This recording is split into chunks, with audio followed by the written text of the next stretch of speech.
اسرائیل کے اوپر اس وقت شدید بمباری ہو رہی ہے ایران کی جانب سے، اور جمعے کے دن ایران کو بہت کامیابیاں ملی ہیں، اور اسرائیل کے اندر نا لوگ ذہنی مریض بنتے جا رہے ہیں۔ بہت بڑے پیمانے پہ کاؤنسلنگ کی ضرورت ہوگی۔ اتنا مارا ایران نے، اتنے بم مارے ہیں، اتنے میزائل مارے ہیں۔ اسرائیلی تو ساری زندگی یہ سمجھتے رہے کہ آئرن ڈوم لگا ہوا ہے، اوپر سے جو بھی مارو گے یہ سنبھال لے گا۔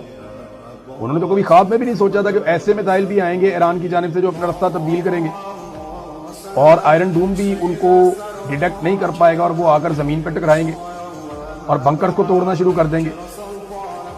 تو اب وہ بڑے خوف کے عالم میں اپنی زندگی گزار رہے ہیں، لیکن سویلینز کو ابھی تک ایران نے ٹارگٹ نہیں کیا۔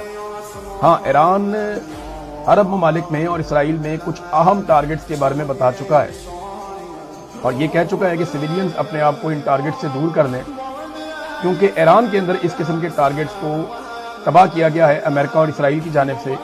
تو جواباً اب ہم یہ کارروائی کریں گے مقبوضہ علاقوں میں۔ وہ مقبوضہ علاقہ کسے کہتے ہیں؟ جہاں پہ امریکی اڈے ہیں اس کو مقبوضہ علاقہ کہتے ہیں، چاہے وہ گلف ممالک ہے۔ پھر جہاں پہ اسرائیل ہے اس کو وہ مقبوضہ علاقہ کہتے ہیں۔ وہ یہ کہتے ہیں اسرائیل نام کا کوئی ملک نہیں ہے، یہ فلسطین ہے اور یہاں پہ قبضہ ہوا ہے۔ تو یہ ناظرین اب تک کی صورتحال ہے، میں نے آپ کے ساتھ شیئر کر لی ہے۔ اسرائیلیوں کو بڑے پیمانے پہ کاؤنسلنگ کی ضرورت پڑے گی، تو ذہنی مریض بن گئے بیچارے جو ان کے ساتھ ہوا ہے۔ ایرانی بڑے دلیر نکلے، وہ ہر جگہ پہ سامنے آتے ہیں، ہر جگہ پہ دکھائی دیتے ہیں اور راتیں باہر گزارتے ہیں، احتجاج کرتے ہیں، ان کے لیڈر ان کے ساتھ کھڑے ہو جاتے ہیں آ کر، اور پوری دنیا کو وہ آنکھوں میں آنکھیں ڈال کر حقائق بتا رہے ہیں۔ یعنی اب دنیا یہ ماننا شروع ہو گئی ہے کہ ایران نے کمال لڑائی لڑی ہے اور سب کو مصیبت میں ڈالا۔ اب تک کے لیے اتنا ہی، اپنا خیال رکھیے گا، اپنے چینل کا بھی۔ اللہ حافظ۔